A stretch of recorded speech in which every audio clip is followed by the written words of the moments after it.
مساجد يا جماعة هتسلم عليكم. اهم مساجد بتعمل الأكل للناس. عملت ملوخية هي وراح تعمل العمل وعشة، طبعا زي ما انتم شفتوا عشة تاني، وهدينا العشة الأولانية عشان إن شاء الله عشان الأوضة اللي هناك بإذن الله حيبنوها إن شاء الله. وبعد كده هتسلم عليكم. تفضل يا مساجد. السلام عليكم ورحمة الله وبركاته. عاملين ايه يا حبايبي؟ ايه اخباركم؟ كويسين؟ وحشتوني خالص، اقسم بآيات الله والله وحشتوني على الاخر، وربنا يعلم والله. ربك يصلح الحال ان شاء الله يا رب. كان في ولده حرام موقعين ما بينه وبين ام محمود، بس هي عرفت الحقيقة وقلت لها كل حاجة وسمعت لها كل حاجة بوداني. بس وكل سنة وانتم طيبين ويعود عليكم ايام بخير ان شاء الله يا رب. زي ما انتم شايفين كده انا عملت بامية اهو، عاملة ملوخية وعاملين فراخ عشان الناس تتغدى. يعني. وكنا عاملين والله في مطبع تاني كنا عاملين امبارح غدا في الفيديو القديم، ام مساجد كانت حاطه لهم جبنه وبطيخ وبيض مقلي وكده، وبعد كده بصينا لقينا المقطع اتحذف، ما عرفش راح فين. زعلت خالص عليه يعني. فمره فراخ، مره بطيخ وجبنه، مره مش عارف ايه، تمشي الدنيا يعني عشان المصاريف والتكاليف وكده، عشان الاكل كله بيكلف دلوقتي. يا مريم تعالوا قول لهم خدوا بوسه، ارمي لهم بوسه. يلا يا مريم. مش عارفه ما معروف ان في مدعك احنا ما يعملش حاجه كده كده في مدعك كلنا في التراب وفي الطين ساقطين. بعد كده هننضفوا نبقوا حاجه ثانيه. نبقوا بالسيراميك بقى. يلا اعملهم بوسه يا مريم. يا رب يسعدهم ويديهم يلا بوسه كبيره وقلب. الخير والعمر الطويل يا رب. يا رب ان شاء الله. اخوك بينده بقى عليه. اوعى الطبيخ سخن احسن تقعد فيه يا مريم. امي صبنت المواعين هنا هو في الطشت بنغسل هنا عشان خاطر ايه. السلام عليكم ورحمة الله وبركاته. ازيكم يا حبايب قلبي؟ عاملين ايه؟ يا رب تكونوا بخير ان شاء الله وبصحة وسعادة وراحة بال.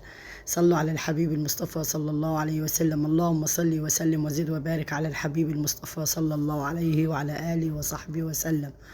جمعة مباركة عليكم وعلى حبايبكم وعلى أهاليكم، وان شاء الله باذن الله يا رب ربنا يديمكم نعمه يا رب في حياتنا ان شاء الله. زي ما انتم شفتوا كده معايا في بدايه الفيديو انا سبت لكم المقطع بالصوت. اخت ام ساجد كانت عايزه تسلم عليكم عشان كمان الناس اللي سالت عليها تطمن عليها برضه وتكلمها.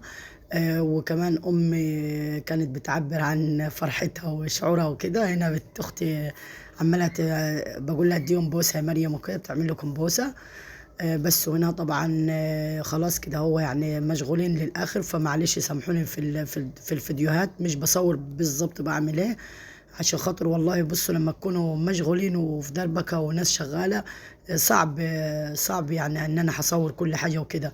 طالعين ناس دي الدنيا شمس، امي فوق شغاله هي واخت ام سيد بيطبخ عشان خاطر الناس وكده، وشيماء تحت بتعمل حاجه، تعمل كل واحد عليه حاجه يعني. مرات اخويا تعمل عصير، تعمل شاي كده يعني.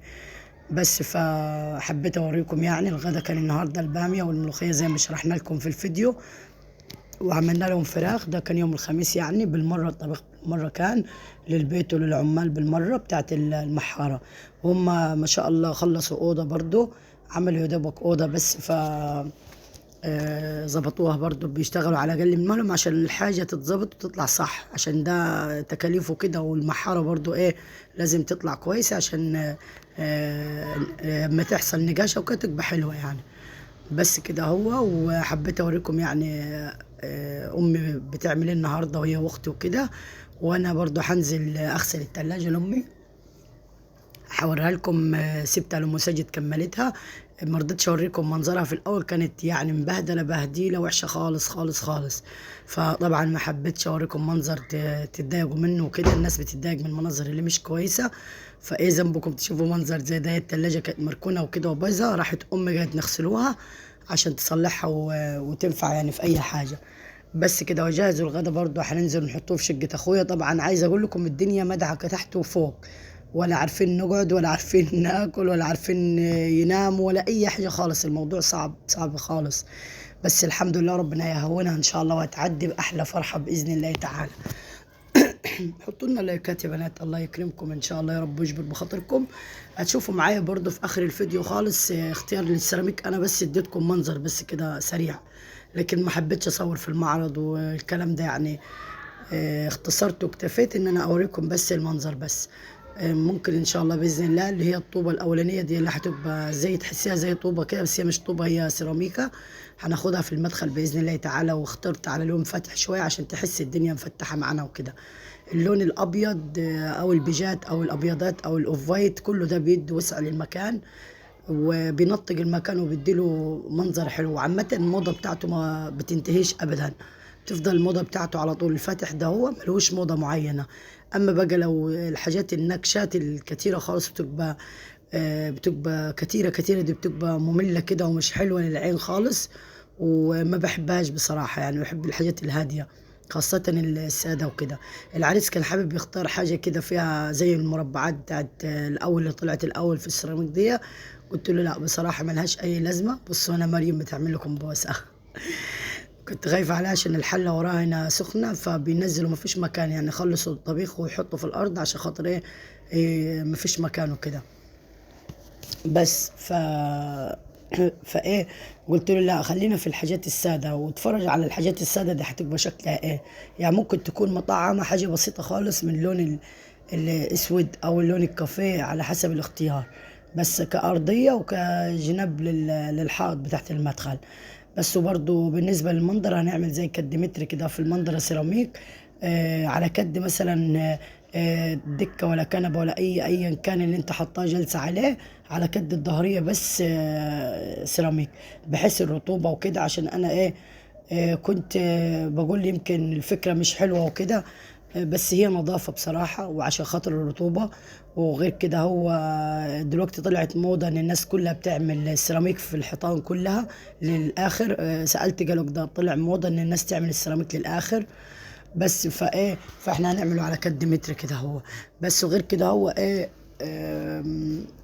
بصيت انا عند بيت عمي كده، رحت لقيت المنظره بتاعتهم مرطبه خالص خالص في الحيطه من الجار عندهم حوض في ظهر الحيطه، فمرطبه الحيطه خالص عندهم فبايظه. فشفت المنظر كده وقلت لا طب ما احنا هنعملها كده احسن. اخويا هنا كان بيحاول اكله كده، نعملها كده احسن عشان خاطر ما نوصلش للمرحله ديت وتتبهدل يعني. تمام. ففكرة حلوة برضو ان احنا نحافظ على الحيطة عشان دي تكاليف ومصاريف بعد ما ترطب. ده دور ارض اكيد لابد ممكن يرطب، لان حتى الصنايعي قالها ترطب، دور الارض بيرطب عامة. فليه بعد التكاليف دي كلها نبص نلاقي الدنيا رطبت وباظت، وساعتها هيبقى يعني مين هيقشر ويكسر تاني ولا يعمل تاني ولا يبيض تاني؟ صعب. فالواحد يعمل حاجة بالمرة ليه للمستقبل. فلو أي حد عنده دور أرض بيشط فيه بتاع، يستحسن يعمل الجزء التحتاني ده سيراميك نظافة للمكان بس كده. هنا اهو كنا عاملين ملوخية وعاملين رز مفلفل كده زي ما انتم شايفين، يعني واحدة رز وشعرية معاهم، واحدة يعني نص أبيض ونص أحمر متحمر والشعرية. تمام كده يا جماعة. وعملوا برضو فراخ زي ما انتم شايفين، ونزلنا للناس طبعا تتغدى الأول وكده عشان عمال تشتغل وتشوف مصالحها وتخلص بس كده. حطيناهم في شقة أخويا لأن عندنا الدور الأرض كله العمال طبعا في عمال بتحول الرملة وكده بتشونها، فشونت الرملة في الأرضيات كلها، فما بقاش في مكان خاص في الدور الأرض نهائي غير كله رملة متكومة. فطبعا اضطرينا نحطهم في شقة أخويا، فرشنا الحصيرة كده وخلينا المكان من الستات خالص، يعني مشينا كلنا وطلعنا على السطح وسيبنا الأكل وتوكلنا على الله، والناس اتغدت براحتها. بعد ما خلصوا خدوا بعضهم ونزلوا. بعد كده هنا جريت التلاجة، أنا غسلتها غسلة من الآخر، كانت متبهدلة بهدلة ما يعلم بها غير ربنا. يعني كويس خاص إني وريتهاش ليكم أصلا، كنتوا هتجرفوا منها إني مركونة ومتبهدلة، وهي أصلا بايظة. فأمي قالت لا نغسلوها عشان تتصلح وكده ومش عارفة إيه. فأم ساجد هنا قالت لي صوريني، طب أنا بعملها. قلت لها ماشي تعالي كده نكمل التصوير وتكمل عليها بس. وجبنا مية سخنة مولعة النار رميناها فيها. أنا عارفة المية خطر كده وكده، بس هي كده بايظة أصلا. فحد يعلق يقول لي منا المية وكده، فهي كده يا جماعة بايظة. تمام. لو سليمة والمية دي تكب جواها خطر. ده أم ساجد كانت جايبة الجردل هتكب فوقها من فوق، فقلت لها لا ده المية هتنزل على الموتور ورا هتحرقه، لو كانت حتى تتصلح مش هتتصلح بس كده. هو نضفناها من الآخر كده وزقنا المية دي عشان طبعا شقة مرات أخويا والله العظيم كتر خيرها بصراحة، برضو تشكر مهما كان. يعني خلينا واقعين وصراحة تشكر برضو إن هي واقفة معانا وكده ومستحملانا الحاجة كلها في شقتها، كل حاجة في شقتها هي بس. فبرضه تشكر ربنا يجزاها خير إن شاء الله، وتلاقيه في ابنها بإذن الله تعالى يا رب. وتلاقي في عيال اللي بيعمل خير يا جماعة بيقعد له، واللي بيعمل شر بيقعد له برضه. فالحمد لله يا رب على كل حال. كده كده العيد خلاص ان شاء الله قرب، وبعد كده بنفك الستاير دي كلها وتتمسح الشقه كلها والستاير تتغسل. هنا امي كانت بترش الشارع، يعني مش الشارع ده بتاع حد بره، لا الشارع ده بيننا ما بين بيت عمي، يعني يعتبر شارعنا احنا كله. مرات ابويا جنبينا واحنا وبيت عمي جبالنا، فالشارع كله ده يعتبر ايه بتاعنا. ما فيش حد غريب بيدخل الا اذا كان توك توك عايز يلف لف كده في الشارع، وبره في المكان ضيق فبيضطر يلف من هنا بس. لكن ما حدش بيهوب ناحيه الشارع لحسن تقولوا ده واقفين في الشارع بيرشوا وكده. هنا بتقعد هنا مرات عمي على المصطبه دي. خدوا البلوكات دول كانوا قدام باب البيت، قلت لهم لا ارفعوهم خالص وسعوا لنا المكان ونحط الدكك قدام الباب. واقترحت عليهم يرفعوا البلوك، فجابوهم وحطوهم هنا وحطوا عليهم زي قماشه كده، عملوهم زي مصطبه. بس كده الفيديو قرب يخلص خلاص. دي الارضيه يا بنات، قولوا لي ايه رايكم. اختياري في الارضيه شوف شكله عامل ازاي، على الحقيقه جميله جدا. وده الحوائط بتاعت المدخل ايه رايكم فيها. وده الحمام بتاع العريس.